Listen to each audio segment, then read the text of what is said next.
Olá pessoal, meu nome é Rafael Silva, eu sou doutorando no programa de pós-graduação em Letras pela Universidade Federal de Minas Gerais e dou continuidade aqui ao nosso curso sobre Fundamentos de Literatura Grega Antiga, com uma exposição hoje sobre a historiografia grega antiga, concentrando-nos nas exposições de Heródoto e Tucídides. Mas antes de falar qualquer coisa sobre essas obras, eu gostaria de retomar rapidamente, na primeira parte da exposição, aquilo que foi dito sobre uma ordem do discurso na Atenas clássica, e para isso a gente vai voltar a se apoiar nos trabalhos de Detienne e de Foucault, que se apoia por sua vez nos trabalhos de Detienne, para falar sobre uma espécie de ordem discursiva concebida na Atenas do século V, dentro da qual surge então essa modalidade discursiva que vai eventualmente se firmar e ser reconhecida enquanto uma forma de discurso diferente das outras, que é a escrita da história. Então vamos lá, a exposição. A gente começa com essa intuição básica, que é dada a ver a partir de Platão, mas que sem dúvida remonta a algumas das discussões dos sofistas do século V, e que tem a ver com a concepção da linguagem enquanto uma forma de criação do mundo. Ou seja, a ideia de que o logos, o discurso, ele pode ter função de uma ação. Ele pode ser efetivo na prática. Obviamente, eu já comentei sobre isso quando a gente falou de Homero, quando a gente falou, enfim, de vários outros nomes importantes dessa história, mas, a meu ver, a clareza com que essa percepção é formulada dificilmente pode ser batida quando a gente leva em conta essa passagem do banquete de Platão, porque aí nós vemos que a linguagem é concebida como um fenômeno extremamente amplo no qual se exerce a criatividade humana, por meio do qual a criatividade humana se exerce, mas também sobre o qual essa criatividade tem plena função. E vejam aí, é uma passagem da conversa entre Sócrates e Diotima, lá mais para a segunda metade do banquete, quando então Sócrates diz o seguinte, o personagem da obra de Platão. É o seguinte, aqui ele está relatando o discurso de Diotima. Então, enfim, essa questão da mimese é sempre muito interessante em Platão, que é uma obra de Platão em que ele fala de Sócrates, ele representa ali um diálogo, mas Sócrates está, por sua vez, trazendo as palavras de Diotima. E ela diz, é o seguinte, sabes que é muito amplo o conceito de criação, de poiesis, pois toda causa responsável por fazer com que algo que não existia antes passe a existir é poiesis.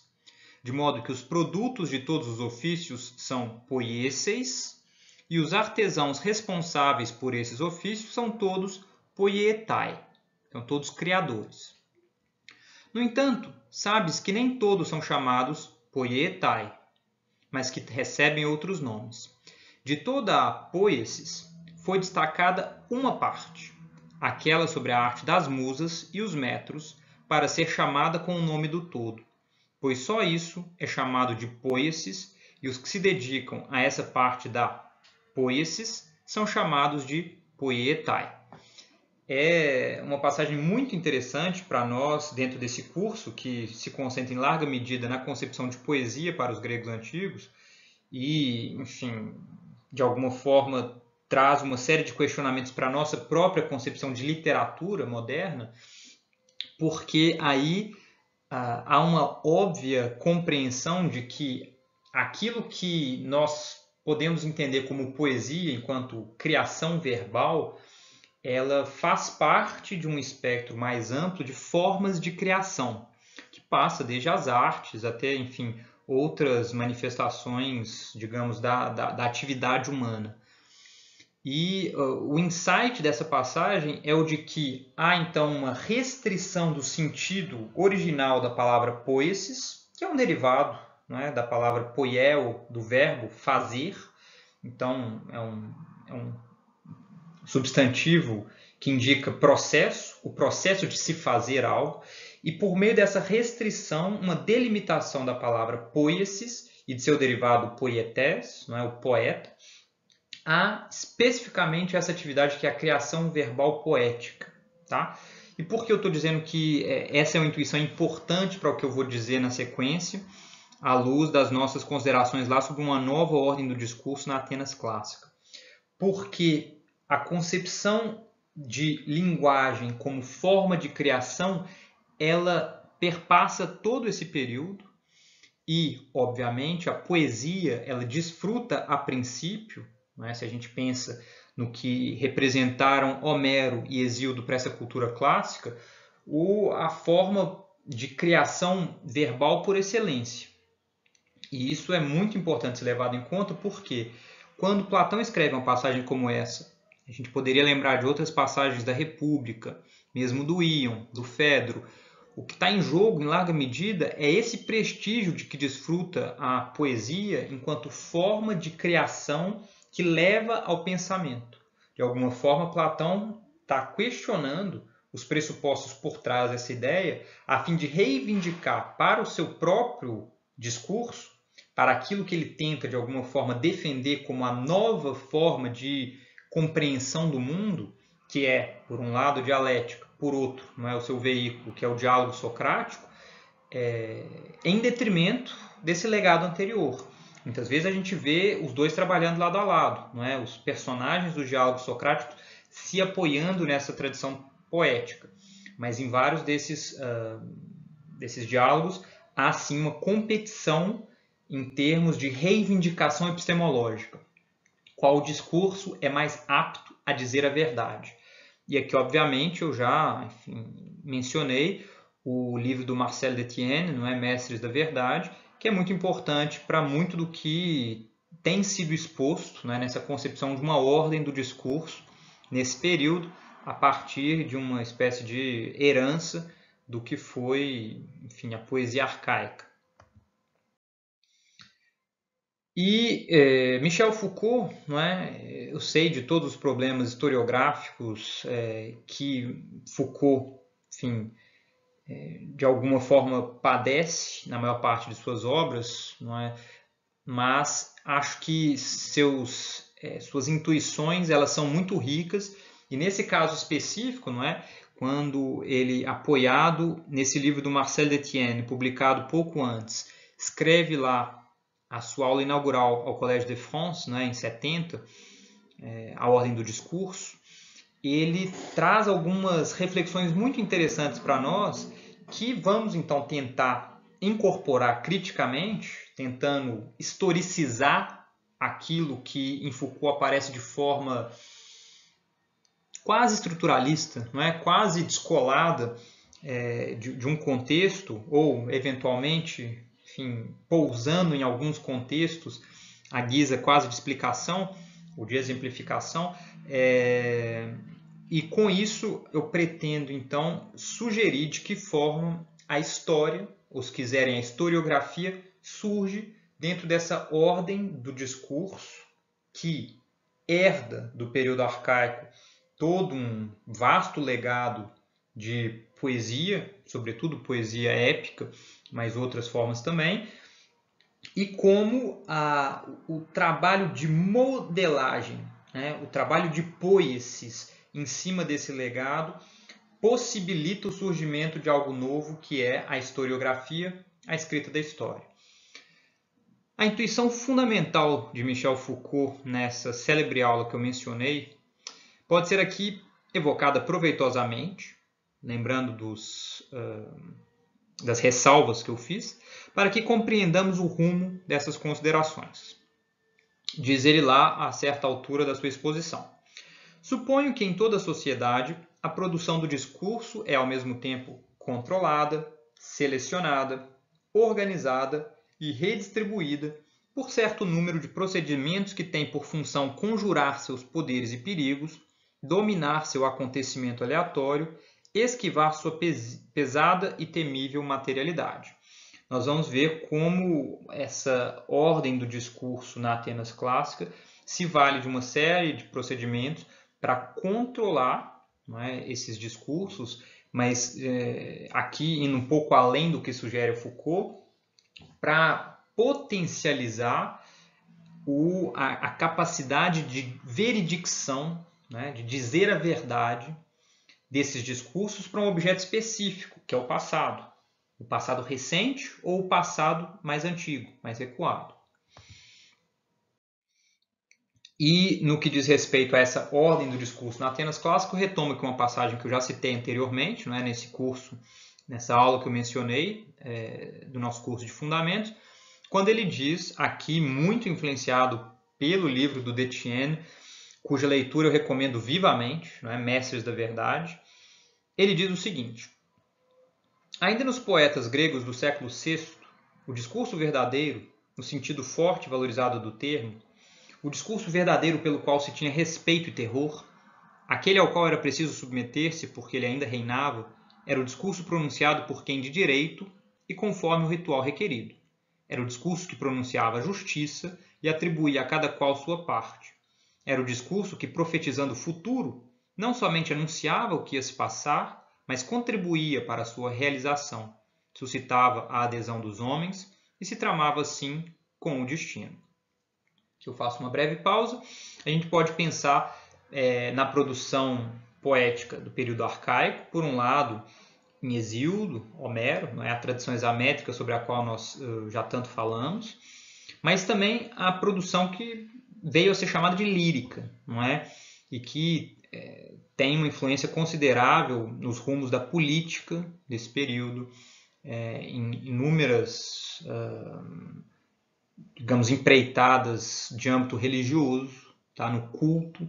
Então, a gente tem que levar em conta, sobretudo, pelo menos esses dois ramos, mas também a poesia jâmbica, né? A poesia elegíaca, porque tudo isso faz parte dessa noção de um poeta que diz a verdade, uma verdade que é superior ao próprio poeta, não é? Ao próprio performer ali, enfim, o aedo, se quiserem, no caso, né, da longa tradição de poesia oral de Homero e Hesíodo, e que transcendendo essa pessoa é, de alguma forma, uma presentificação da divindade.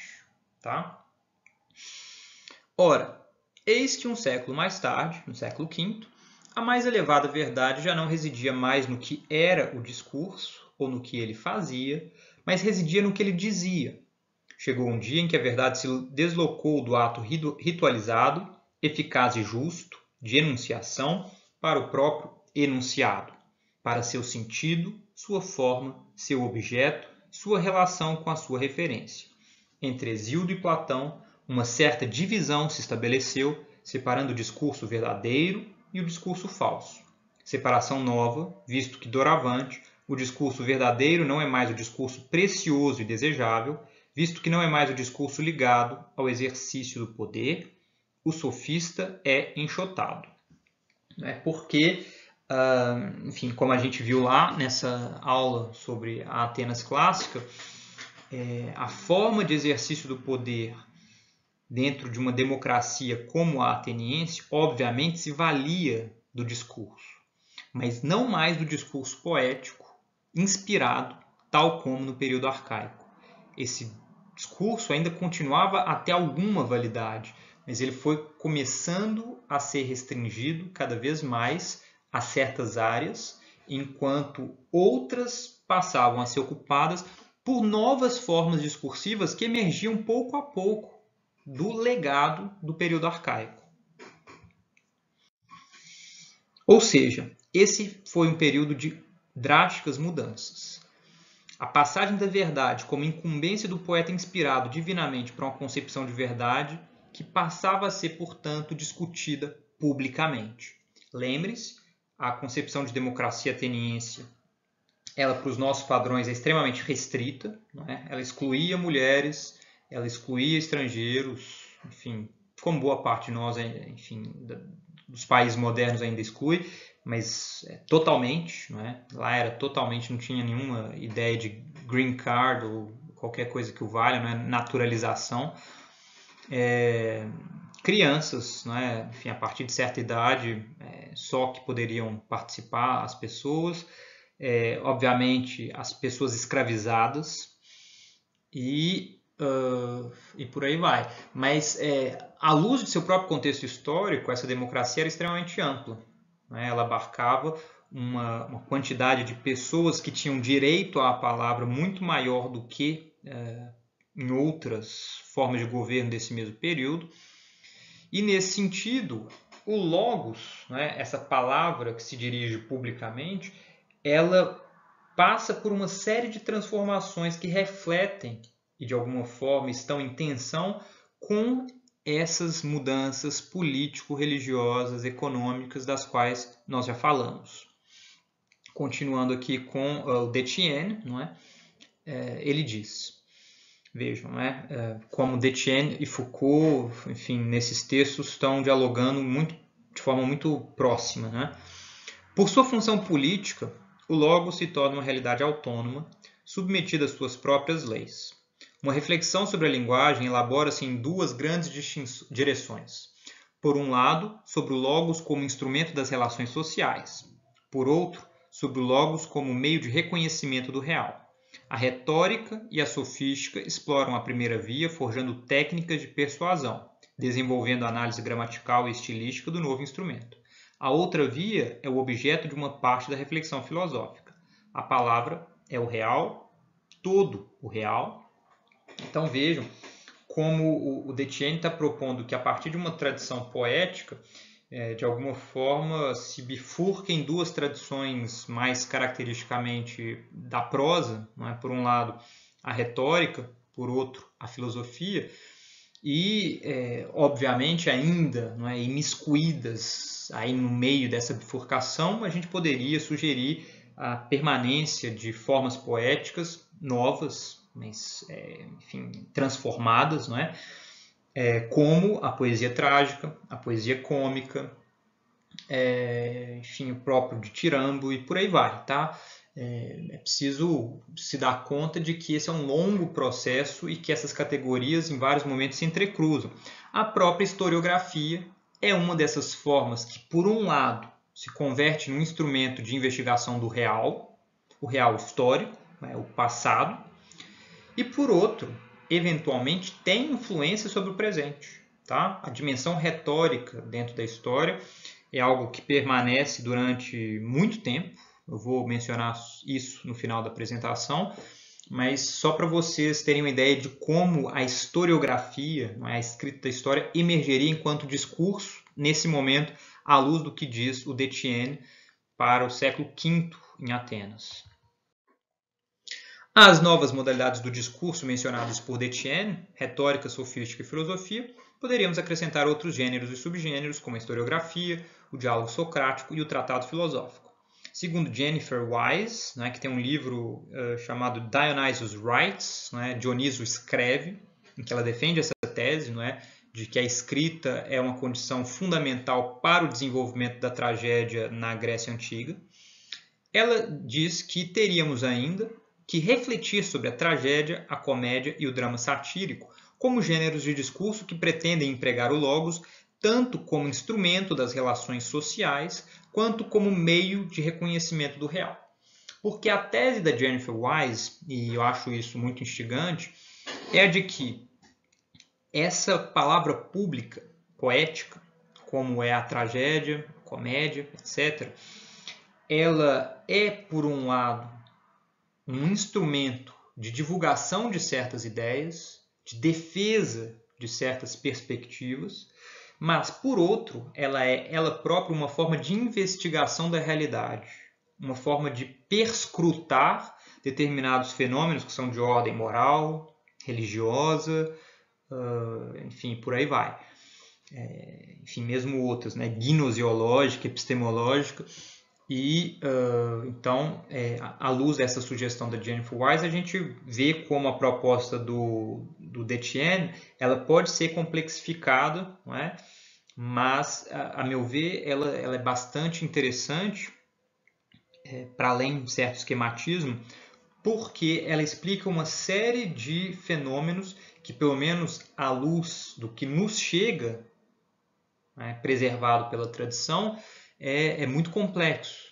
Como explicar o surgimento de discursos, formas de discurso tão diferentes nesse período, né? Surgimento da historiografia, surgimento do diálogo socrático, da tragédia, da comédia, né? Da retórica, né? Dos discursos forenses.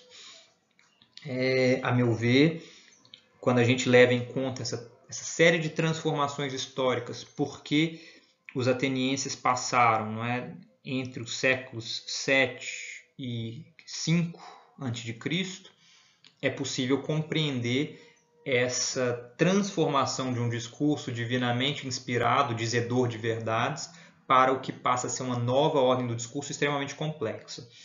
E dentre os procedimentos de controle dessas novas formas discursivas, o Foucault, né, que agora voltando às propostas do Foucault, vai citar 3, digamos, grandes formas sobre as quais eu vou tratar logo mais, mas ele menciona 2, digamos, grandes grupos de procedimentos de controle dos discursos. Ele não está falando isso especificamente para a Grécia do período clássico.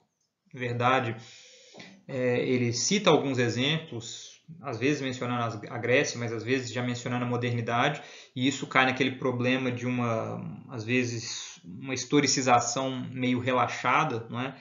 Em algumas das exposições do Foucault, mas o que eu pretendo é tentar compreender algumas dessas categorias de forma flexibilizada para o estabelecimento de uma ordem do discurso na Atenas clássica, né? Então veja, ele cita procedimentos externos de controle dos discursos, né, que se modificam aos poucos desde o período arcaico e ao longo do período clássico. Isso aqui, enfim, já é um aporte meu, né? Ou seja, quem pode falar, sobre quais assuntos e em que ocasiões, e nenhum desses dados permanecendo o mesmo com relação ao passado, não é? Porque o Foucault fala desses procedimentos externos, mas quando a gente tenta compreendê-los à luz do contexto antigo ateniense, isso ganha carne, né? Isso ganha corpo, né? Quem pode dirigir a palavra em determinados contextos, quem não pode, de que forma essa palavra pode ser ou deve ser executada, sobre quais assuntos, em que ocasiões, tá? Todos esses são mecanismos, né, procedimentos de controle mencionados pelo Foucault, mas aqui a gente vê em aplicação, digamos, histórica na Grécia do período clássico. E dentre os procedimentos internos de controle, ele menciona 3. O autor, o comentário e a organização das disciplinas, a disciplinarização. Eu vou falar sobre esses de forma mais detida, porque, a meu ver, fica muito claro de que maneira a historiografia ela se molda a partir desse legado da poesia épica, sobretudo homérica, por meio de uma transformação nesses procedimentos de controle do discurso. Tá? Então vamos lá. Sobre esses procedimentos de controle do discurso, pensando aqui agora já especificamente na historiografia, a gente pode, de alguma forma, enunciá-los da seguinte forma. O que seria, então, esse controle por meio do autor, ou da função autor? Seria a ideia de que a expressão de uma verdade precisaria ser fundamentada na autoridade de um autor, na autoridade de alguém que não apenas assina, uma determinada obra, uma determinada proclamação, mas alguém que é reconhecido por determinados posicionamentos, por determinadas perspectivas, por uma visão de mundo. Primeiro ponto. Segundo ponto. O recurso à autoridade de uma tradição já consolidada por meio de um comentário que dá a ver o novo a partir do que já existia. Sim, a gente entende o comentário, porque ele, ao se voltar para uma tradição anterior, escrutiná-la, não é? Fazer ali um processo de avaliação dessa tradição que consiste, enfim, em pesar, não é? Seus acertos e seus erros por meio de um comentário atento a algumas de suas passagens, àquilo que interessa, não é? No presente que recebe esse legado.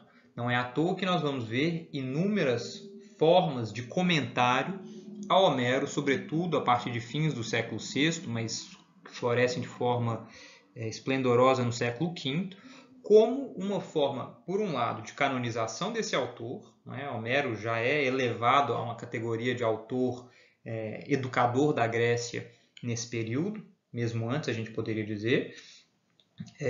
Mas, por outro lado, a forma como esses instituidores de novas formas de pensamento, de novas formas de expressão, pretendem se inserir numa tradição que é muito maior, que é muito anterior ao trabalho deles. E, por fim, a concatenação de saberes diversos no interior de um mesmo campo disciplinar, obedecendo a certas regras para a definição de suas balizas. Vejam, aqui é talvez o uso mais relaxado que eu tenho que fazer das propostas de Foucault, porque seria muito difícil defender a existência de disciplinas, no sentido moderno, na Atenas do período clássico. Isso não faz o menor sentido. Tá? Mas o que eu pretendo tirar disso é a constituição de um campo discursivo reconhecido enquanto tal e dotado de uma série de práticas, de uma série de, digamos, formas de manifestação do discurso reconhecíveis enquanto tal e aceitáveis por isso. Tá? E aí, nesse sentido, a constituição de uma tradição de escrita historiográfica que, enfim, tem em Heródoto um dos seus reconhecidos, enfim, difícil escolher uma palavra, mas propositores, um dos primeiros a propor uma forma de exposição como tal, embora a gente pudesse pensar em outros, tá? Hecateu, existem, enfim, predecessores de Heródoto, mas aparentemente nenhum que tenha feito uma obra com o escopo da obra de Heródoto e com o tipo de perspectiva que ele incorporava, né, ali ao objeto de investigação, que era o passado, mas especificamente as guerras médicas ou as guerras pérsicas, né, a invasão que a Pérsia, enfim, de alguma forma tentou contra as polis gregas. Mas essa tradição, essa constituição de um campo discursivo historiográfico passa por Tucídides de Atenas, passa por Xenofonte, passa depois por Políbio, e então nós temos aí a constituição de uma série de topoi, de lugares comuns, de características compartilhadas por essas obras, que fazem com que, ao lê-las, um antigo contemporâneo desses autores não as confundisse, por exemplo, com um discurso forense, não as confundisse com uma exposição filosófica ao modo de Platão ou ao modo de Aristóteles, e por aí vai. Então, nós vamos nos apoiar na exposição de hoje em Heródoto de Halicarnasso, que viveu entre 485 e 425 a.C. e escreveu suas histórias, em português. E eu vou fazer aqui já um breve adendo. Eu não pretendo tratar de forma exaustiva, nem, enfim, de fato entrar em nenhuma dessas obras hoje, porque o assunto da exposição, sendo a constituição do campo historiográfico, enquanto uma forma de discurso, ela vai ser muito ampla, não dá para entrar nos detalhes.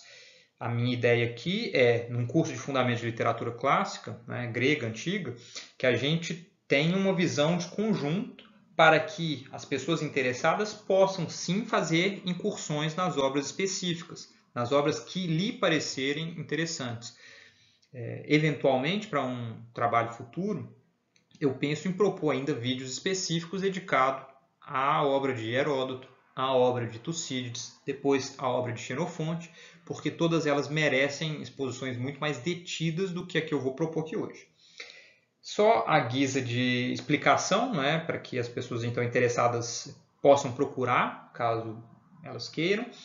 Nós temos do Heródoto uma tradução completa para o português, enfim, aqui nesse livrão, História, o relato clássico da guerra entre gregos e persas, é bastante, enfim, volumosa, essa tradução, que é do Brito Broca.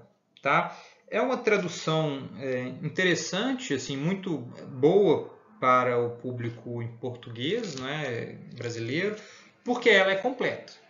Mas ela tem uma série de problemas porque ela parece apoiar muito frequentemente na tradução para o francês e alguns trechos às vezes ficam traduzidos de forma muito distante do original grego, às vezes alguns trechos são inclusive suprimidos.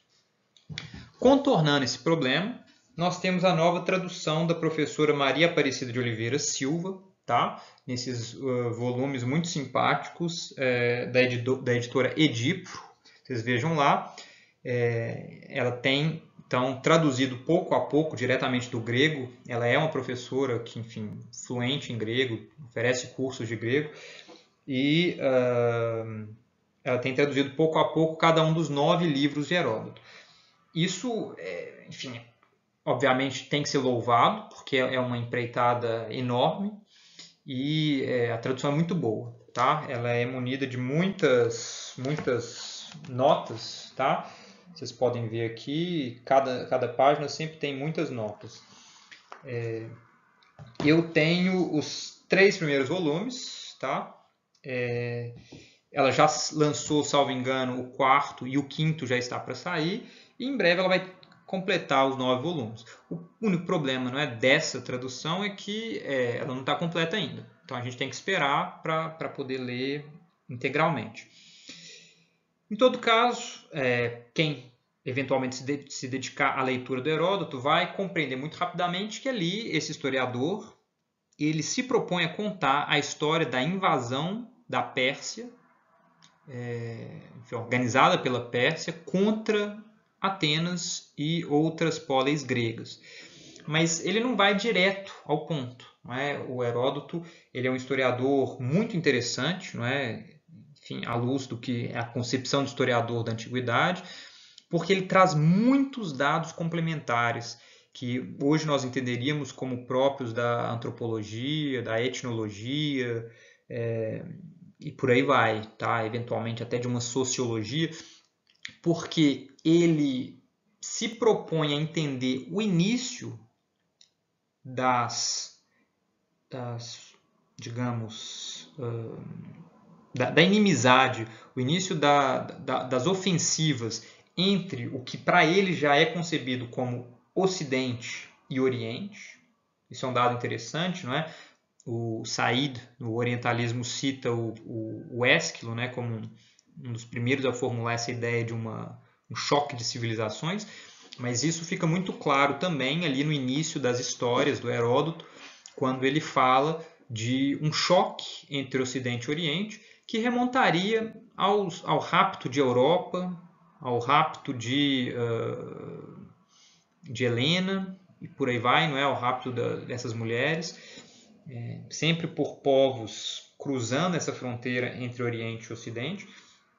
E a partir dessa reconstituição do que seria a origem dos conflitos, ele propõe uma versão que ele diz, essa é a minha versão, nós vamos ver como ele formula isso, e pouco a pouco começa a expor de que forma Creso, né, na Lídia, entra em choque contra Ciro, da Pérsia, a conquista da Pérsia, não é?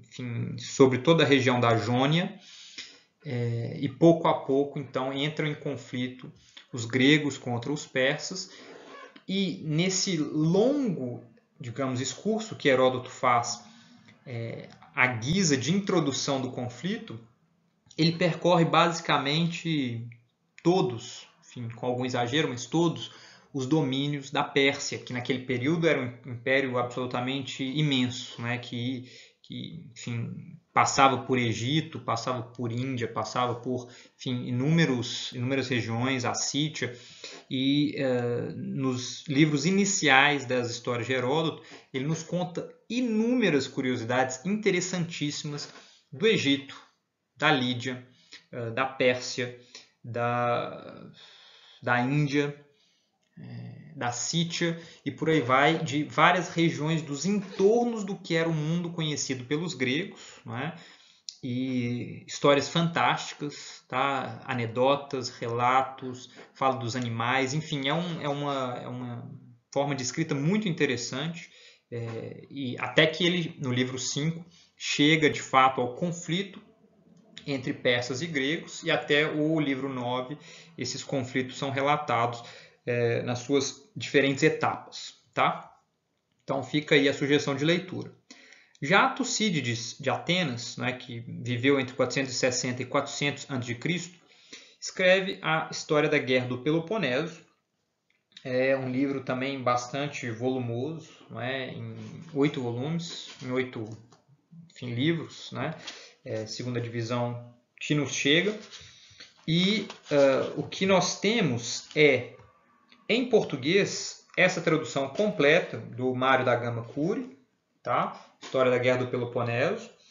Ela é muito boa porque, como eu disse, ela é completa e é muito bom que a gente dispõe desse material em português.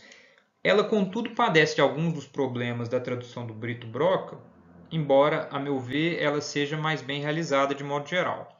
Ela se apoia muito também, em traduções de outras línguas, além do grego antigo, e isso às vezes se faz notar por um distanciamento do texto de chegada com relação ao texto de partida. Mas nada, enfim, que impeça a leitura. Eu recomendo muito que se leia essa tradução inteira para que a gente tenha uma visão do todo. Já o primeiro livro, dessa obra foi traduzido pela Lia Amaral de Almeida Prado, Ana Lia Amaral de Almeida Prado, numa versão bilíngue. Tá? Então vejam aqui, de um lado o texto grego, de outro o texto em português. E é muito bom que nós tenhamos esse trabalho, porque a tradução da Ana Lia Amaral de Almeida Prado ela é impecável. Muito boa. Ela traduziu a República também, essa professora, hoje já falecida. Mas é um grande serviço que ela fez. É uma pena que nós não tenhamos a história da Guerra do Peloponeso inteira pela tradução dela, porque teríamos muito a ganhar. Assim como eu propus rapidamente uma espécie de síntese da história de Heródoto, sobre o que escreve Tucídides, nós podemos comentar que no início da própria obra, ele diz que quando a Guerra do Peloponeso eclode, enfim, por volta de 430, 431, ele já se dá conta imediatamente da magnitude do conflito e resolve tomar nota desde o início. Então ele diz que, motivado pela compreensão de que aquele seria o maior dos conflitos testemunhados até a sua época, ele resolve anotar tudo o que acontece pouco a pouco e, com o tempo, ele então concebe esse relato que busca explicar as origens da guerra, que busca então relatar o que acontece nela, além de, obviamente, trazer uma série de reflexões muito pertinentes sobre a natureza humana, sobre a natureza da linguagem, a natureza do poder. Não é? Tucídides é muito lido nas escolas de filosofia política, por exemplo, porque ele apresenta uma concepção de realpolitik muito impressionante. Não é? Obviamente, avant la lettre, mas ele tem ali uma concepção que é atravessada por várias das discussões sofísticas do período e que é muito instigante. Tá? A gente aprende muito lendo Tucídides, outra leitura que eu recomendo vivamente, embora o seu estilo, comparado ao de Heródoto, seja muito mais seco. Tucídides não faz muitos discursos sobre os costumes de povos exóticos, sobre animais, sobre a ação dos deuses. Tá? Tudo isso a gente encontra em Heródoto, que é mais fabular, que é mais fabuloso. Hoje os estudiosos tendem a ver a historicidade por trás do trabalho de Heródoto com muito afinco. Durante o século XIX, Heródoto tendeu a ser reconhecido por aquilo que, salvo engano, Plutarco diz dele, como o pai das mentiras. Enfim, lá Plutarco tem algumas diferenças com Heródoto, como ele deixa claro num livro chamado A Malícia de Heródoto, que foi inclusive traduzido pela professora Maria Aparecida de Oliveira Silva, e no qual Plutarco acusa Heródoto de ser filobárbaros, né? Um amante dos povos bárbaros, o amante dos não gregos. E lá ele fala então, não é, que Heródoto inventa muitas mentiras. Hoje, não é, enfim, passado o positivismo com que nós trabalhamos com a história no século XIX, o certo positivismo, nós conseguimos enxergar uma série de fundos históricos em muitas das anedotas fabulosas de Heródoto, e isso é obviamente para grande enriquecimento da nossa própria leitura, né? Tucídides ele passa uma impressão de historicidade, mesmo de objetividade muito maior, porque sua linguagem ela é mais seca, o enredo é mais, enfim, seca, mas muito rebuscada, tá? Enfim, ela tem uma sintaxe muito complexa, não é? Formulações sintéticas, mas ele não se atém a esse tipo de detalhe que não faz parte, digamos, do curso dos acontecimentos mais estritamente dizendo, tá? Ele se concentra nas batalhas, ele tenta descrever com objetividade o número de guerreiros, de que forma eles lutaram, como a batalha se desenrolou e por aí vai. Ele fala dos preparativos, ele fala dos desdobramentos, mas ele não vai ficar contando muito o que a gente poderia chamar de fofoca, né? Ele não se interessa por alguns desses elementos externos aos acontecimentos que ele julga mais pertinentes para a sua história. Então, enfim, vejam que é um panorama muito precário isso que eu proponho, mas só para que vocês tenham uma noção de quem foram Heródoto e Tucídides e possam eventualmente ler suas obras para tirar suas próprias conclusões. Vejam lá, sobre essa questão autoral, Foucault nos diz o seguinte: fala do autor, não entendido, é claro, como o indivíduo falante que pronunciou ou escreveu um texto, mas o autor como princípio de agrupamento do discurso, como unidade e origem de suas significações, como foco de sua coerência. Aqui, não é, dentro do projeto Foucaultiano de espécie de morte do sujeito moderno, ele está propondo então entender autor enquanto uma função interna, de alguma forma, ao texto ou ao discurso, e isso nos cabe muito bem porque nós vamos ver como tanto Heródoto quanto Tucídides se constituem enquanto autores de suas obras dentro do próprio texto que eles nos legam. Tá? E a gente vai ver como isso é uma forma de controle discursivo, porque impondo uma determinada perspectiva aos seus leitores, leitores esses que então concordam de alguma forma com essa perspectiva, eles autorizam uma série de informações que são ali veiculadas. Vejam o início da história de Heródoto. Esta é a exposição da investigação de Heródoto, de Halicarnasso, para que os acontecimentos passados não sejam extintos entre os homens com o tempo, e para que os feitos grandiosos e maravilhosos, uns realizados por helenos e outros por bárbaros, não fiquem sem glória e sejam expostos os motivos pelos quais guerrearam uns contra os outros. Vejam, daria para fazer uma longa análise de cada uma dessas palavras empregadas por ele, mas a noção de investigação aí, que é uma forma de traduzir historia, não é? A busca por compreender, né? A busca por ter visto, por ver, nesse sentido, não é? Saber algo. Mas o que me interessa aqui é essa autorreferência, não é, por parte de Heródoto, como uma espécie de fiel da balança, como o nome que autoriza as informações que vão ser divulgadas a partir dessa investigação. Obviamente, é muito interessante a gente notar o objetivo com que ele se propõe a fazer essa investigação, né, a manutenção da memória de acontecimentos passados. Vejam como não é de todo alheio àquilo que nós falamos para Homero, né, a luta dos guerreiros homéricos pela manutenção do Cleos, né, dessa fama que então oferece uma espécie de imortalidade para além da morte, porque Heródoto está de alguma forma dialogando com essa tradição aqui, falando dessa busca por manter a glória dos feitos grandiosos e maravilhosos, não é? Realizados por povos helênicos, né, pelos gregos, mas também pelos bárbaros. Tá? E nesse sentido, a gente pode se perguntar, isso é uma espécie de assinatura? Né? E aqui é preciso levar em conta que, ainda que esse tipo de assinatura já existisse desde os célebres versos 21 a 25 da Teogonia de Hesíodo, como nós vimos quando falamos de Hesíodo. Né? Lembram-se lá, Hesíodo encontra as musas e ele diz, não é? Hesíodo estava apacentando um dia as ovelhas sob a sombra do Hélicon divino, e aí tem a passagem que as musas dirigem a palavra a ele.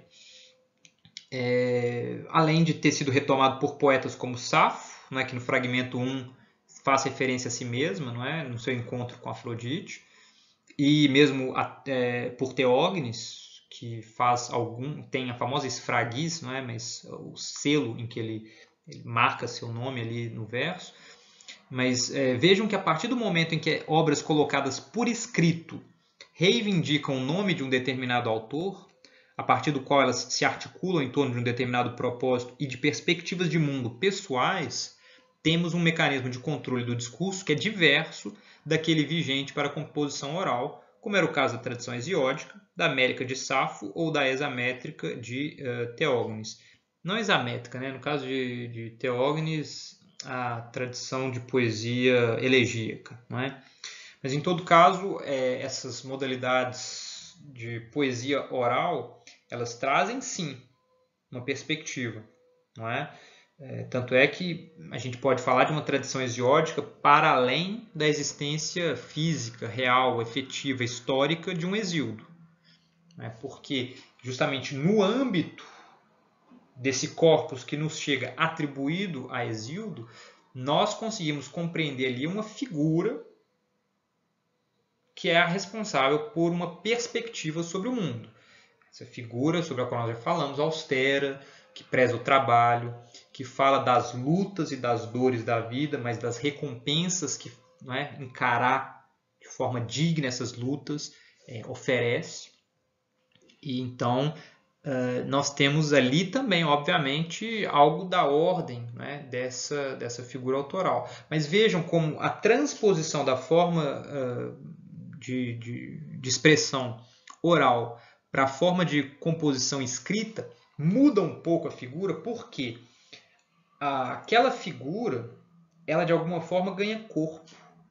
Ela não é uma espécie de, enfim, digamos, criação discursiva, enfim, que é reconhecida, não é, num passado perdido no tempo, mas ela se converte num indivíduo reconhecido e historicamente conhecido, que passa a ser o responsável pela veracidade, pela veridicção, né, dos fatos ali divulgados. Tá? É uma mudança interessante porque sai dessa lógica de uma palavra inspirada pela divindade e divulgada por esse poeta, mas também pelos rapsodos que eventualmente vão se tornar porta-vozes desse poeta, e se converte, então, numa verdade que, de alguma forma, é exposta e precisa entrar numa arena de discussão a partir da proposta de um indivíduo. É da ordem daquela laicização gradual que menciona o Detienne. Tá? Ou seja, o que importa aqui já não é mais a inspiração pelas musas ou a ocasião de performance do canto, mas o fato de que um autor, no caso Heródoto, com propósitos muito específicos, figure como a autoridade que fundamenta a metodologia adotada por esse novo discurso. Não é à toa que, pouco depois de mencionar várias tradições míticas sobre as razões para os conflitos entre gregos e povos orientais, o historiador venha a afirmar o seguinte: eu, pelo menos, a respeito disso, não vou dizer que foi assim ou de outro modo. Eu mesmo sei quem foi o primeiro a começar a cometer ações injustas contra os helenos. Após demonstrar isso, irei adiante na minha história, igualmente percorrendo as pequenas e as grandes cidades dos homens, pois as que antigamente foram grandes, a maioria delas tornaram-se pequenas, E as que foram grandes, na minha época, antes eram pequenas. Ciente de que a prosperidade humana de modo algum permanece na mesma situação, trarei igualmente ambas à memória. E aqui nós temos uma belíssima exposição da forma de compreensão do mundo que o Nietzsche virá a chamar de uma compreensão trágica ou pessimista da existência e que é absolutamente fundamental para a obra de Heródoto. Essa noção de que cidades grandes vieram a cair, cidades que hoje são pequenas, eventualmente podem se tornar grandes, porque tudo isso funciona numa lógica de crescimento, desenvolvimento, excesso, híbris, erro, portanto, e queda, decadência. É uma concepção trágica que é muito diversa da nossa, não é uma concepção mais progressista, no sentido de crença no progresso, não é? Num progresso infinito e eternamente perfectível, por assim dizer, e que de forma alguma seria compartilhada por gregos antigos, a meu ver, certamente não por Heródoto, como a gente acaba de ver aqui. A sua história ela é vazada por essa perspectiva pessimista de passagem do tempo. Tá? A gente poderia citar inúmeras passagens dessa obra em que isso fica muito claro, não é? O encontro entre Creso e Solon, por exemplo, em que Solon dá essa lição a Creso. Ele diz: você é muito rico, muito abastado, sem dúvida uma pessoa feliz agora, mas a gente não pode julgar a felicidade de uma pessoa antes de ela ter morrido, porque a nossa existência ela é frágil. Os nossos fados podem mudar subitamente, não é? Ou seja, né, as nossas condições podem atender a um fado que nós não conhecemos, e tudo aquilo que nós tanto prezamos como capaz, não é, de representar a nossa felicidade ser jogado por terra e nos vermos em situações terríveis como a que Creso eventualmente enfrenta.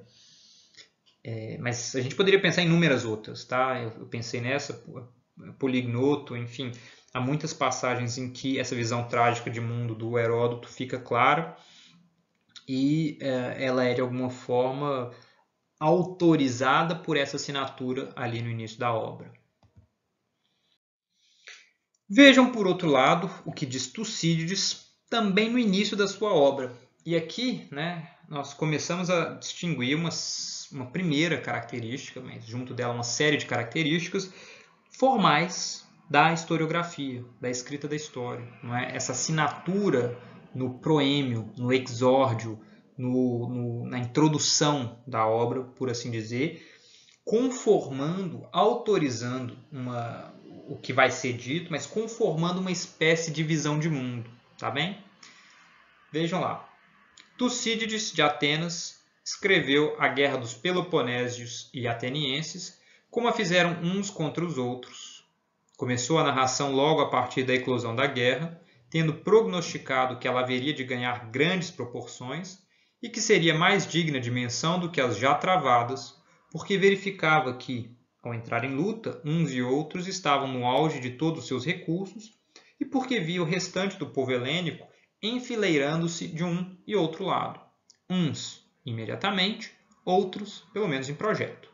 Esta comoção foi a maior para os helenos e para uma parcela dos povos bárbaros, e pode-se mesmo dizer, atingiu a maior parte da humanidade. De fato, os acontecimentos anteriores e os mais antigos ainda, dado o recuo do tempo, era-me impossível estabelecê-los com clareza, mas pelos indícios, a partir dos quais, num exame de longo alcance, cheguei a uma convicção, julgo que não foram importantes, nem quanto às guerras, nem quanto ao mais.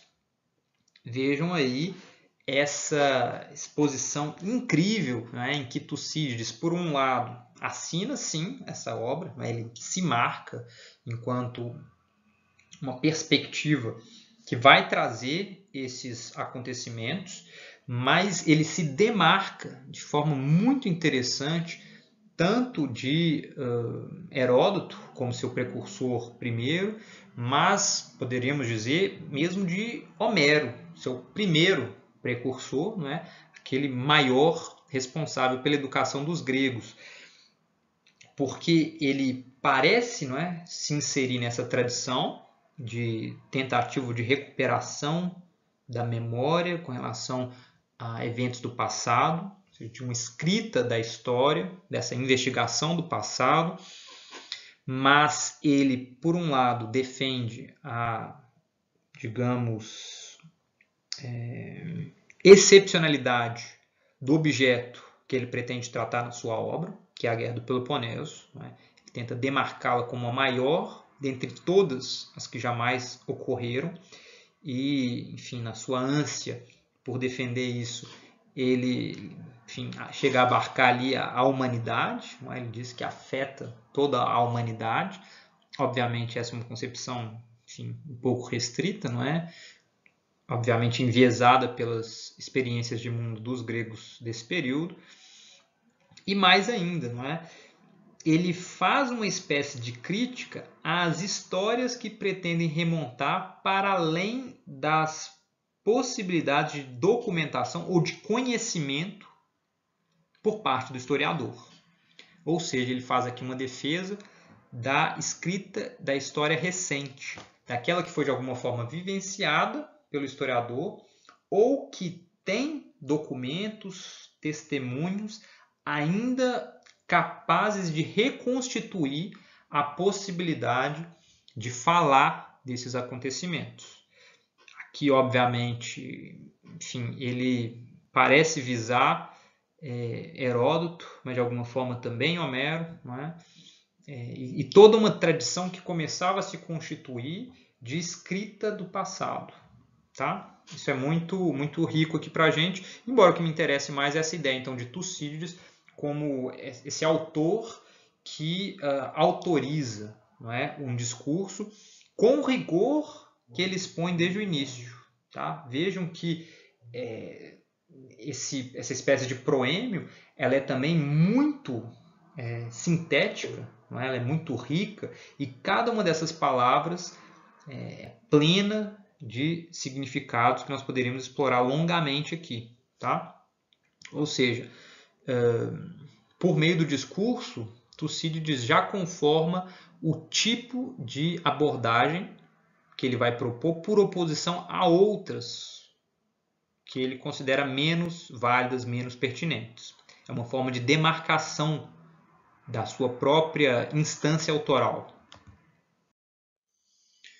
Vejam, agora nós passamos para o segundo ponto, né, o comentário, relativo ao momento em que determinadas narrativas maiores, em contraposição ao discurso cotidiano banal, acabam recebendo um status privilegiado de discurso originário, fundante de uma tradição, e passam a receber uma atenção específica de outros discursos que buscam explicitá-lo, desenvolvê-lo, revelá-lo. Nesse momento, né, Atenas do século V, Homero, com a Ilíada e a Odisseia, já tinha se tornado o grande educador da Grécia, às vezes mencionado junto a Hesíodo, mas sem dúvida reconhecido, seja pela grandeza literal da sua obra, seja pela importância fática que ela cumpria na educação desses jovens, muitos deles sendo alfabetizados por meio, né, da recitação, da escrita, da composição em classe da Helena, da Ilíada e da Odisseia. Homero tinha então esse status, e isso é, por um lado, controlado por meio de todas essas práticas que se debruçam sobre a sua obra e tentam extrair dali verdades.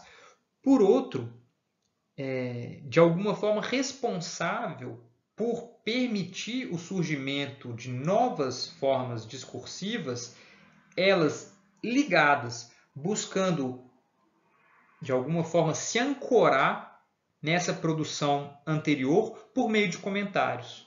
Por quê? Heródoto, por um lado, sugere não estar fazendo algo tão diferente assim de Homero quando ele escreve suas histórias.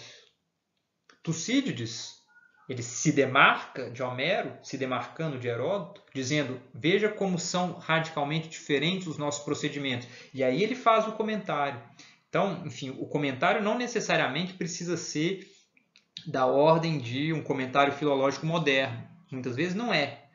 Né? Tanto é que, assim, no século VI, por exemplo, quando a importância da obra de Homero já era muito reconhecida, mas um certo descompasso entre aquilo que era trazido pelo poeta e a realidade vivenciada pelas pessoas começava a ficar meio gritante, porque as formas de conflito já não eram as mesmas, as formas de discurso já não eram as mesmas, as formas de convivialidade, de, enfim, convivência social já não eram as mesmas. Começam os comentários alegóricos, que dizem, mas Homero disse isso, mas não nesse sentido. Vejamos como ele estava falando de outra coisa. E aí uma série de alegorizações, ou leituras alegóricas de Homero, permitem uma readequação dessa poesia às realidades transformadas no presente. Então vejam, quando eu falo de comentário, isso é um espectro bastante amplo.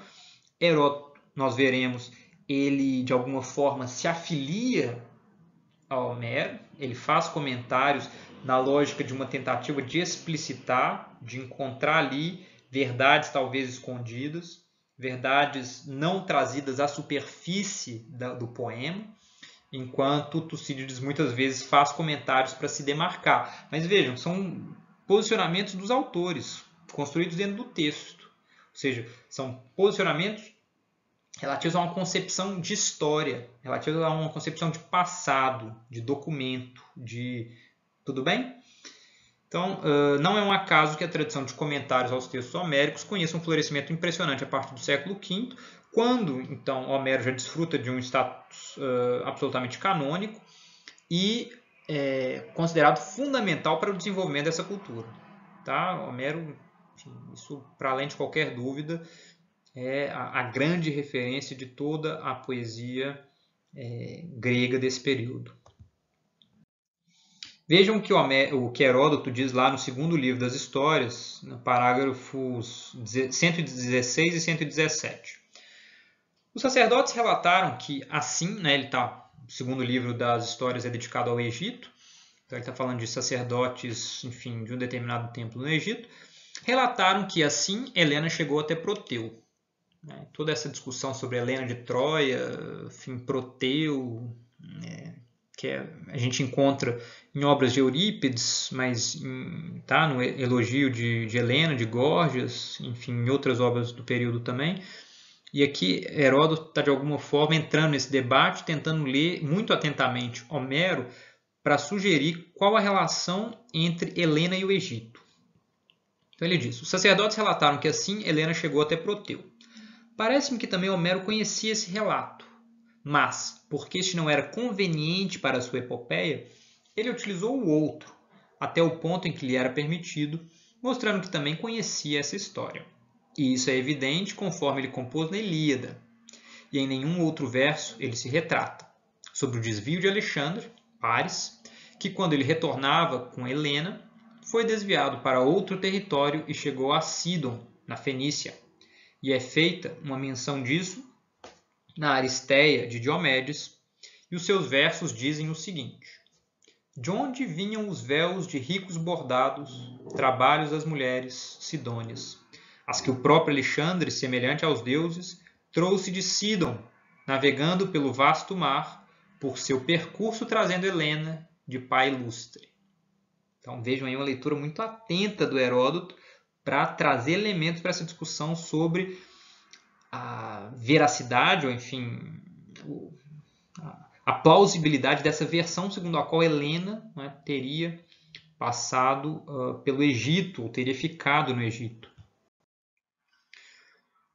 E ele continua.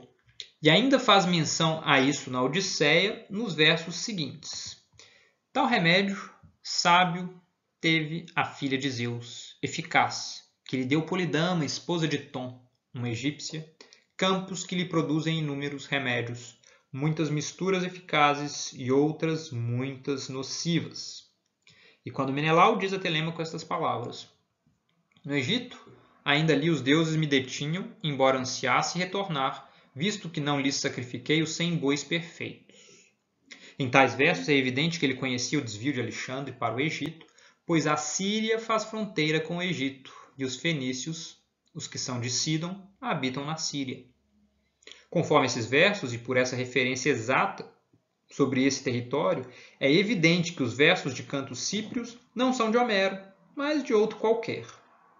Pois nos Cantos Cíprios é relatado que Alexandre partiu de Esparta e chegou a Ílion no 3º dia, trazendo Helena, servindo-se de um vento favorável e de mar calmo, e na Ilíada conta que ele foi desviado da sua rota quando a trazia. Vejam como essa passagem de Heródoto ela é muito interessante para o que nós estamos discutindo, uma vez que ele se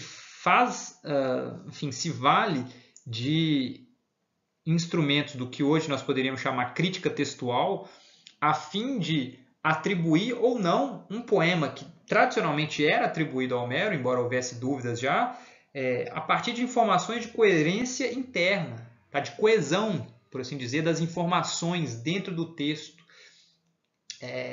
Então, ele mostra uma série de incompatibilidades ali entre o relato que ele encontra na Ilíada e na Odisseia, que ele considera textos homéricos, e o que é a versão dos Cantos Cíprios. E mais, ele diz, Homero conhecia 2 versões para aquilo que é a história de Helena, mas ele faz uma escolha em termos do que lhe convém para o seu poema, para a sua narrativa.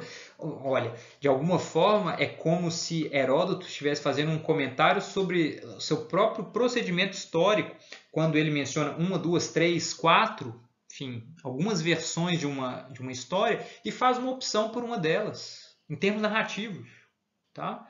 Ou seja, esse comentário sobre Homero é de alguma forma um comentário sobre a própria historiografia que Heródoto ali propõe. Vejamos como isso se dá em Tucídides. Como eu disse, Tucídides, ao contrário de Heródoto, ele busca muito mais, de forma explícita, se demarcar de Homero do que reivindicar seu legado. Não é? Porque ele está, de alguma forma, instaurando uma diferença com relação ao próprio Heródoto.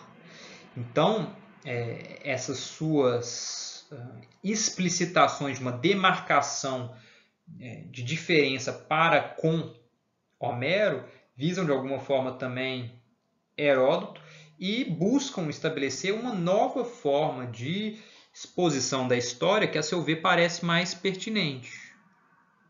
Mas, com isso, eu não quero dizer que Tucídides buscasse única e exclusivamente se distanciar de Homero e de Heródoto. Ele é um herdeiro dessa tradição homérica, em primeiro lugar, mas também das formas de exposição historiográficas propostas por Hecateu e por Heródoto e por outros escritores jônicos, né? Mas explicitamente ele busca esse tipo de demarcação para se afirmar. Tá? Então vejam aí como ele vai fazer o comentário à Ilíada de Homero, né?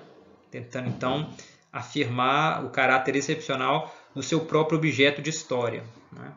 Ele diz: não é razoável ter dúvidas a esse respeito, nem levar mais em conta o aspecto das cidades em seu poderio, mas considerar que, se aquela expedição dos gregos contra Troia é a mais importante dentre todas as anteriores, é inferior, entretanto, às de hoje, caso se deva aqui também dar algum crédito à poesia de Homero, que, sendo poeta, naturalmente a embelezou para engrandecê-la, embora mesmo assim ela pareça mais pobre.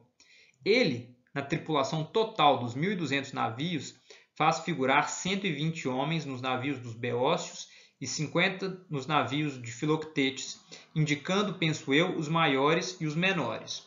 Do número de tripulantes das outras, em todo caso, não faz menção no catálogo das naus, mas que todos eram remeiros e combatentes deixou bem claro a respeito dos navios de Filoctetes. figuram como arqueiros todos os homens que manejavam o remo. Quanto a passageiros, não é provável que houvesse a bordo, exceto os reis e as altas autoridades, principalmente porque iam atravessar o mar com equipamento de guerra e não tinham embarcações guarnecidas de convés, mas construídas de acordo com o costume antigo, mais como as dos piratas. Em suma, a quem deduz um termo médio entre os navios maiores e os menores, não parecem numerosos os que partiram, tratando-se de uma expedição comum de toda a Hélada. Vejam como Tucídides propõe uma espécie de inspeção científica, matemática, aritmética do número de guerreiros que foram combater os troianos. Ele faz uma análise atenta do catálogo das naus, tentando filtrar dali as informações básicas que ele precisaria para resolver esse problema matemático, e chega a uma conclusão que essa é uma guerra local. Né? Se a gente leva em conta que todos os gregos, todos os povos helênicos contribuíram com homens, contribuíram com navios, o número total é pequeno.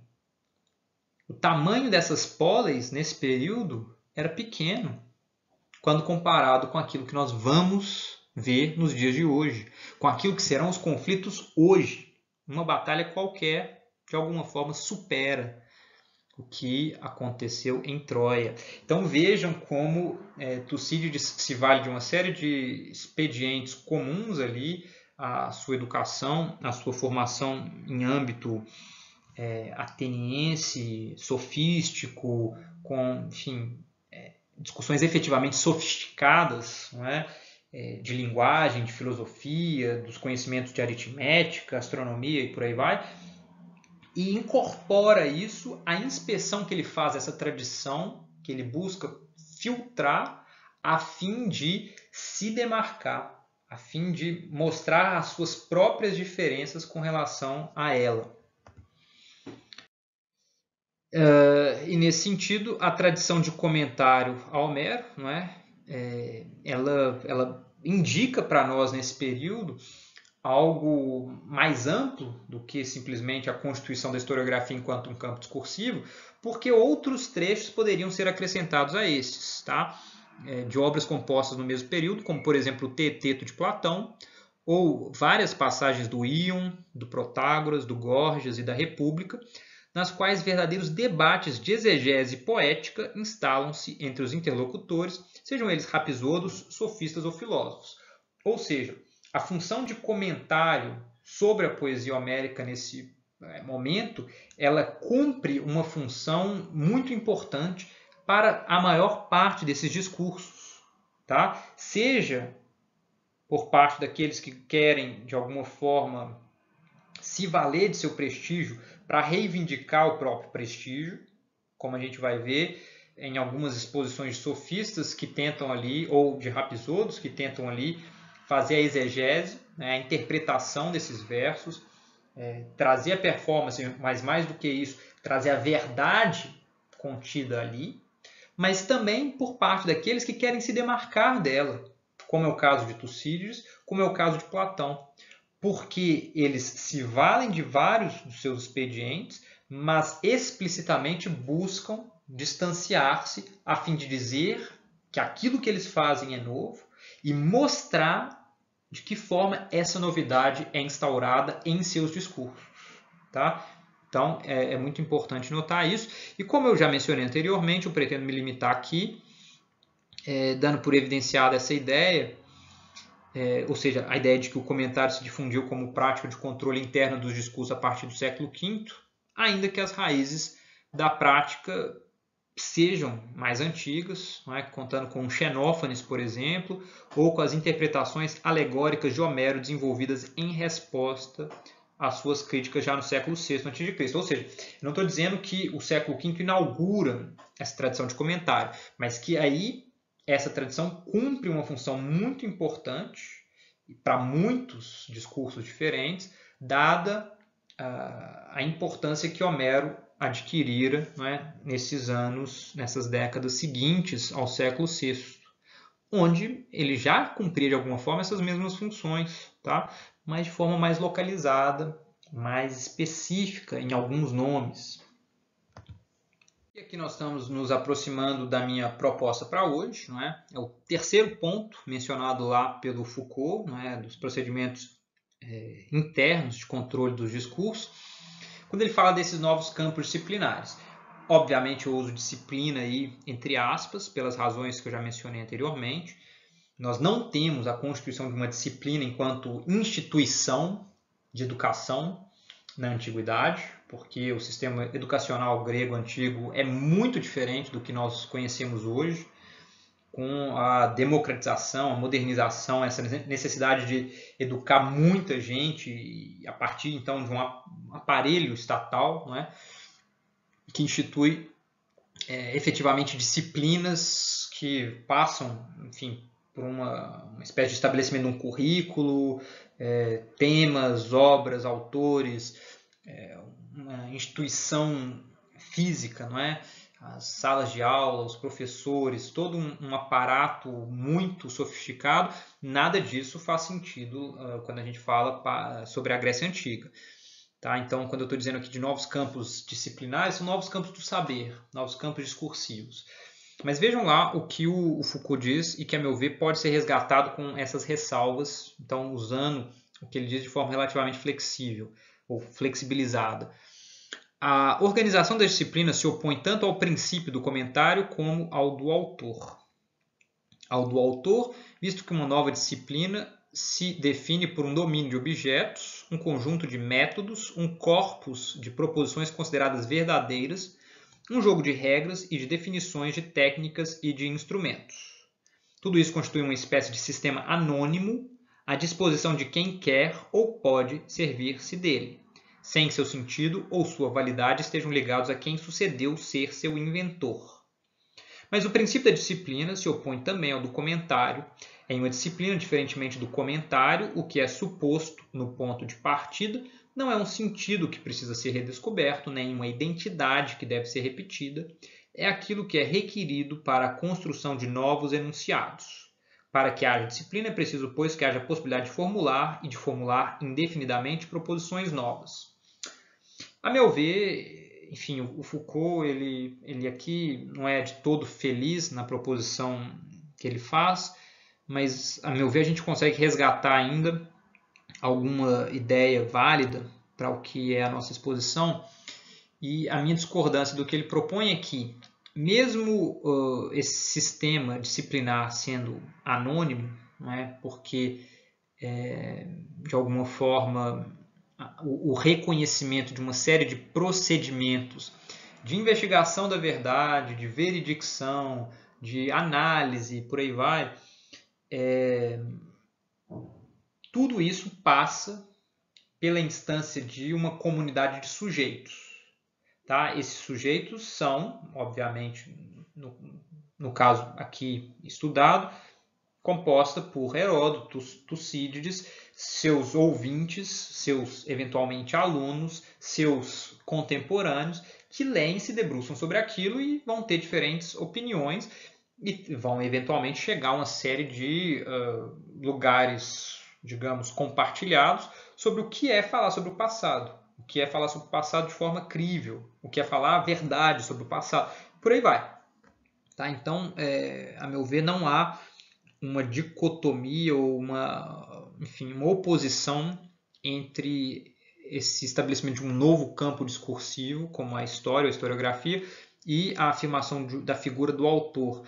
E, a meu ver, muito menos ainda nessa tradição de comentário, porque o comentário ele não é da ordem, como fica de alguma forma sugerido nessa passagem, de uma mera redescoberta ou de uma mera identidade repetida. Como eu busquei mostrar para vocês, o comentário ele pode ser sim, uma tentativa de repetir, de encontrar no texto comentado uma autoridade que nós reivindicamos para nós, mas pode, por outro lado, ser utilizado para, demarcando-se dele, inaugurar um novo, colocar-se como algo que se contrapõe, algo que já não é mais, tão afim a aquele objeto comentado, tá? Então, só para dizer para vocês que, a meu ver, essa a afirmação de uma figura do autor, né, responsável pelo discurso. Esse emprego do comentário como uma forma de se posicionar com relação a uma tradição mais prestigiosa e o estabelecimento de uma série de regras discursivas para uma nova modalidade discursiva, elas não são, a meu ver, não é? Então, com o estabelecimento de uma disciplina, elas não são, a meu ver, contraditórias, elas não são, digamos, problemáticas, mas sim elas atuam complementarmente. E é assim que eu pretendo entender, então, essa constituição da historiografia dentro da nova ordem do discurso da Atenas clássica. E é assim que eu pretendo compreender, então, uma espécie de poética do saber histórico, concebida, constituída nesse período, sobre a qual nós podemos dizer o seguinte, não é? Que a definição gradual, não apenas dos limites entre o verdadeiro e o falso, mas também entre aquilo que pode pertencer a seu campo epistemológico e aquilo que está previamente excluído dele, faz parte dessa poética de um saber histórico. Há uma ordem metafórica empregada por cada disciplina, mas a gente poderia dizer por cada gênero discursivo, bem como um determinado horizonte teórico para além do qual certos discursos e proposições simplesmente não podem aspirar a uma reivindicação disciplinar, se quiserem, de um gênero discursivo específico. Tá? Porque esses procedimentos eles excluem de partida determinadas formulações como não dignas, né, de dizer a verdade, como não capazes de dizer a verdade, simplesmente como excluídas de cara por tratarem de um objeto outro que não aquele desenvolvido dentro da disciplina. Com o tempo desenvolve-se assim um sistema discursivo que impõe uma metodologia a partir da qual o verdadeiro passa a poder ser distinguido do falso, enquanto apenas uma série de proposições pode fazer parte de seu campo epistemológico, com a consequente exclusão de tudo aquilo que não se enquadra nisso. E vejam, não é? O discurso da história ele vem a se sedimentar por volta desse período, mas em várias discussões que certamente aconteceram em torno à publicação, à divulgação, à performance, à apresentação dessas obras desde meados do século V, com aquilo que vai aparecer na formulação célebre de Aristóteles com uma clareza cristalina. Né? Vejam lá o que Aristóteles diz na sua Poética, num trecho celebérrimo, mas que convém aqui retomar para mostrar o que eu quero, enfim, indicar. Também fica evidente, a partir do que foi dito, que a tarefa do poeta não é a de dizer o que de fato ocorreu. É que só um detalhe que, enfim, me veio e que eu esqueci de comentar naquele trecho de Tucídides, vocês se lembram lá, quase a versão com que ele, enquanto esse, enfim, historiador, se demarca do poeta. Né? Ele fala do poeta como esse sujeito que embeleza o que ele conta, como alguém que aumenta, que não é exatamente preciso. Né? Então vejam como essas categorias começam a ser trabalhadas ali e de alguma forma cooperam a levar a isso que vai ser essa passagem do Aristóteles, quando ele diz: também fica evidente, a partir do que foi dito, que a tarefa do poeta não é a de dizer o que de fato ocorreu, mas o que é possível e poderia ter ocorrido, segundo a verossimilhança e a necessidade. Nós já falamos sobre isso numa aula sobre Aristóteles, não é? Eu sugiro que vocês assistam a ela, porque essa noção de verossimilhança e necessidade cumpre função fundamental dentro da estrutura da poética. Com efeito, o historiador e o poeta diferem entre si não por descreverem os eventos em versos ou em prosa. Poder-se-iam apresentar os relatos de Heródoto em versos, pois não deixariam de ser relatos históricos por se servirem ou não dos recursos da metrificação. Mas porque um se refere aos eventos que de fato ocorreram, enquanto o outro aos que poderiam ter ocorrido. Eis porque a poesia é mais filosófica e mais nobre do que a história. A poesia se refere de preferência ao universal, a história ao particular. Universal é o que se apresenta a tal tipo de homem que fará ou dirá tal tipo de coisa em conformidade com a verossimilhança e a necessidade. Eis ao que a poesia visa, muito embora atribua nomes a personagens. Particular é o que fez Alcibíades ou o que lhe aconteceu. Então vejam, Aristóteles já consegue distinguir de forma muito tranquila o que para ele é o campo da poesia, o que é o campo da história, qual é o objeto de um, qual é o objeto de outro. Ele reconhece ali uma questão formal importante, embora, ao seu ver, essa questão formal, que é o emprego do verso por oposição ao emprego da prosa, não seja definitivo, mas aqui eu discordo dele, não é? A escolha pela forma de exposição em verso, ela tem implicações sobre o discurso, sim, sem sombra de dúvida, porque nós não lemos os persas como história, nós lemos os persas talvez como um documento histórico, nós lemos os persas como tragédia, tá? Então, a escolha pela forma de exposição, ela tem uma implicação para uma poética da história, sim. Não é? A história, ela se faz enquanto discurso na Atenas clássica em prosa. Isso é uma característica distintiva desse discurso. Sempre ruim discordar de Aristóteles, mas, enfim, aqui, obviamente, ele está preocupado com o fundo de distinção entre história e poesia, e, obviamente, esse fundo não passa pela forma poética ou pela forma em prosa. Não é? Esse fundo é da ordem dos objetos representados. Não é? Mas quando a gente leva em conta essa questão, então, de um discurso historicamente constituído, discurso da historiografia, discurso da tragédia, discurso da comédia, discurso da retórica, essas questões formais elas são importantes para nós, sim. E aí vejam, não é? As diferenças entre o histórico e o poético narrativo, elas ficam muito claras naquela proposição de Aristóteles, mas, a meu ver, o professor Jacinto Lins Brandão, num texto que ele escreve sobre o romance antigo, não é? A invenção do romance, ele deixa ainda mais clara essa distinção quando ele propõe a seguinte reflexão. 3 características separam a narrativa literária da narrativa histórica. A primeira refere-se ao universal, ocupando do que poderia acontecer, enquanto a segunda se volta para o particular e visa ao acontecido.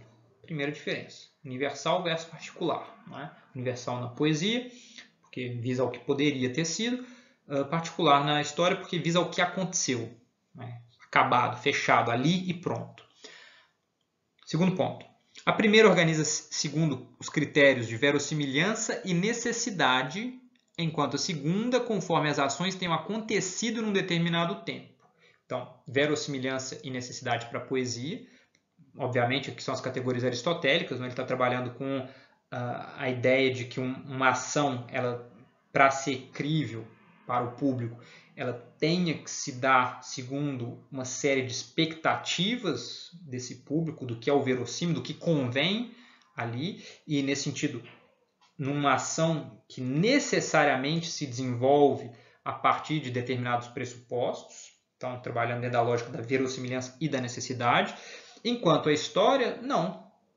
Muitas vezes a história é super inverossimilhante, não é? Nem sei se essa palavra existe, mas é pouco crível. Não é? Se a gente, alguns anos atrás, dissesse que o presidente do Brasil seria um ex-deputado, enfim, capitão reformado do Exército, com um intelecto, enfim, bastante, enfim, questionável, isso ninguém acreditaria, né? Porque isso parece uma espécie de delírio coletivo. Mas a história tem dessas coisas. Não é? Ela muitas vezes é, enfim, inexplicável. O ofício do historiador muitas vezes é tentar explicar o inexplicável. Não é? Ou seja, as coisas muitas vezes, o desenrolar dos fatos muitas vezes contraria a verossimilhança e a necessidade. E é difícil tentar então encontrar as causas para esses fatos. E, finalmente, a primeira, por suas características formais, tem como objetivo produzir prazer, não é? A poesia produz prazer. Embora Aristóteles não esclareça os objetivos da história, é lugar comum admitir que ela visa ao útil. Não é? Isso é muito dito por Tucídides, de forma muito clara, mas de alguma forma é sugerida mesmo pelo próprio Heródoto. Tá? Então vejam aí como esse comentário do professor Jacinto esclarece bem essa distinção que Aristóteles propõe ali entre o que é o campo da poesia, o que é o campo da história, tal como em meados do século IV já ficava muito claro para ele, mas num tipo de distinção que certamente começou, enfim, algumas décadas antes, em pleno período clássico, no século V.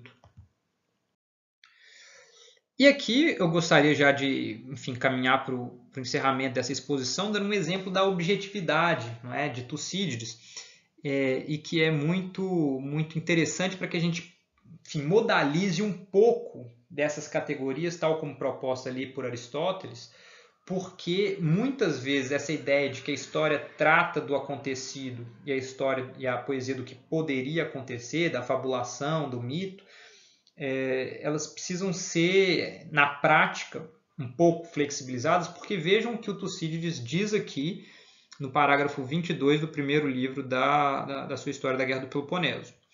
Quanto aos discursos, né, ele está falando do seu procedimento histórico, quanto aos discursos que cada uma das partes pronunciou, quer nas vésperas da guerra, quer no seu decorrer, reproduzir-lhes as palavras exatamente era difícil. Para mim, quando os ouvira pessoalmente, para os outros, quando me transmitiam o que tinham ouvido de qualquer outra fonte. Como me parecia que cada orador tinha falado o que cabia sobre as situações sucessivas, atendo-me o mais próximo possível do sentido geral das palavras realmente pronunciadas, assim vão formulados. Então vejam como fica resguardada uma certa flexibilidade, uma certa liberdade de criação do historiador, na medida em que ele diz que algumas das vezes ele não ouviu esses discursos, algumas das vezes então ele teve que se basear na memória de outras pessoas, memória muito falha, como nós sabemos, e por isso ele recria esses discursos, não é? Como ele diz aqui, como lhe parecia que cada orador teria falado o que cabia sobre as situações sucessivas. Então vejam como esse poderia falar é da mesma ordem de uma certa fabulação poética na linha do que é sugerido pelo Aristóteles. E isso é um indicativo muito interessante para nós das razões pelas quais o estudo da história, mesmo na modernidade, pensando ali na sua recuperação, por assim dizer, a partir do Renascimento italiano, no século XV, XVI, XVII, foi frequentemente ligado ao estudo da retórica, tá? Porque há algo, não é, no trabalho do historiador antigo que passava por essa recomposição de discursos a partir dos ditames da retórica, dos ditames da situação histórica, que legava, por um lado, exemplos para oradores futuros, mas, por outro, atendia às exigências da retórica de seu próprio tempo. Tá? Então, vejam como há algo da ordem de uma criação poética, sim, no trabalho mesmo de um historiador como Tucídides, tão reconhecido pela sua objetividade, sendo que, obviamente, mesmo as escolhas dos fatos a serem relatados por Tucídides podem ser questionadas por sua subjetividade. Não é? Então, hoje, como eu disse, que os historiadores têm reavaliado Heródoto à luz de uma série de questões caras ao nosso tempo, esse mesmo tipo de reavaliação tem sido feita também, não é?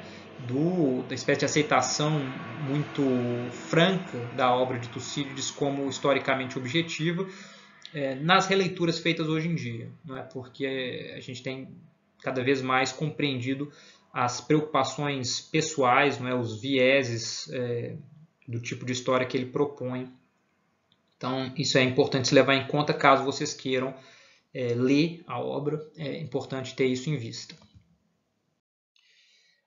E assim nós caminhamos, né, no rumo do encerramento da exposição de hoje, falando sobre então a constituição desse discurso da filosofia, porque vejam, Aristóteles, quando ele distingue ali a poesia da história, ele está falando enquanto filósofo, e o filósofo responsável por esse lugar da verdade universal, né, da verdade plena, por assim dizer, do conhecimento. E a passagem sugere, então, a existência da filosofia enquanto campo. Nós já fizemos a aula sobre Platão, a aula sobre Aristóteles. Então, vejam lá como esse campo se constitui dentro da ordem do discurso na Atenas clássica. No início dessa exposição de hoje, nós vimos como Platão demonstra plena consciência do poder de criação da linguagem, na passagem do banquete, mas nós poderíamos citar ainda outra passagem lapidar, agora do Crátilo, onde Sócrates afirma o seguinte a seus interlocutores: a palavra é um tipo de instrumento que explica e divide a realidade. Ou seja, a conformação da realidade passa pelo discurso. Isso é dito nas palavras do próprio Sócrates.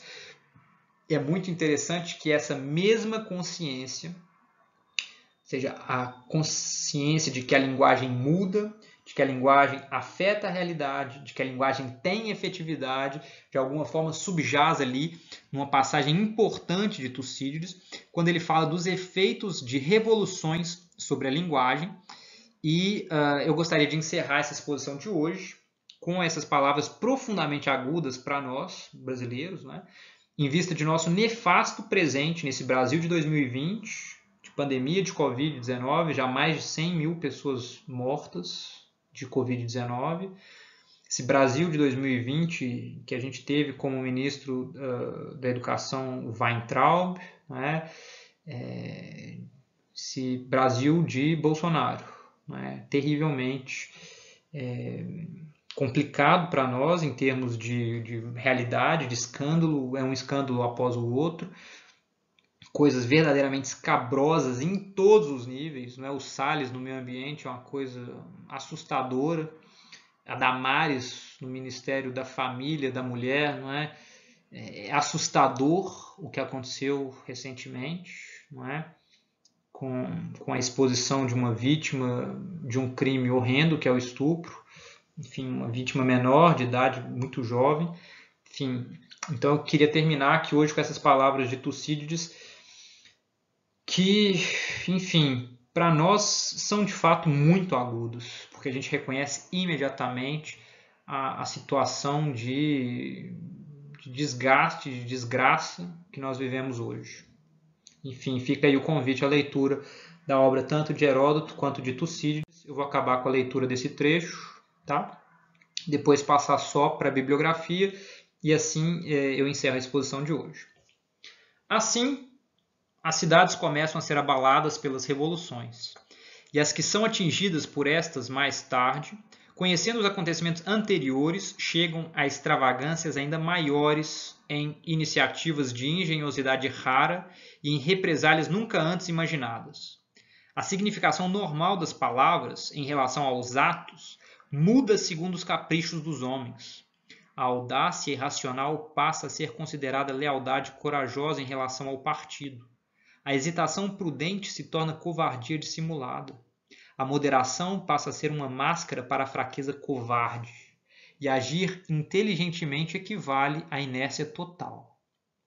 Os impulsos precipitados são vistos como uma virtude viril, mas a prudência no deliberar é um pretexto para a omissão. O homem irascível sempre merece confiança e seu oposto se torna suspeito. O conspirador bem-sucedido é inteligente, e ainda mais aquele que o descobre. Mas quem não aprova esses procedimentos é tido como traidor do partido e um covarde diante dos adversários. Em suma, ser o primeiro nessa corrida para o mal e compelir a entrar nela quem não queria é motivo de elogios. Na realidade, os laços de parentesco ficam mais fracos que os de partido, no qual os homens se dispõem mais decididamente a tudo ousar sem perda de tempo, pois tais associações não se constituem para o bem público respeitando as leis existentes, mas para violarem a ordem estabelecida ao sabor da ambição. Os compromissos tiram a sua validade menos de sua força de lei divina que da ilegalidade perpetrada em comum. Palavras sensatas ditas por adversários são recebidas, se estes prevalecem, com desconfiança vigilante, ao invés de generosidade. Vingar-se de uma ofensa é mais apreciado que não haver sido ofendido. Os juramentos de reconciliação só têm valor no momento em que são feitos, pois cada lado só se compromete para fazer face a uma emergência, não tendo a mínima força, e aquele que, em qualquer caso, vendo um adversário desprevenido, é o primeiro a se atrever, acha sua vingança mais agradável por causa do compromisso rompido do que se atacasse abertamente, levando em conta não somente a segurança de tal procedimento, mas também a circunstância de, por vencer mediante falsidade, estar fazendo jus a elogios por sua astúcia. De um modo geral, os homens passam a achar melhor ser chamados canalhas astuciosos que tolos honestos, envergonhando-se no segundo caso e orgulhando-se no primeiro.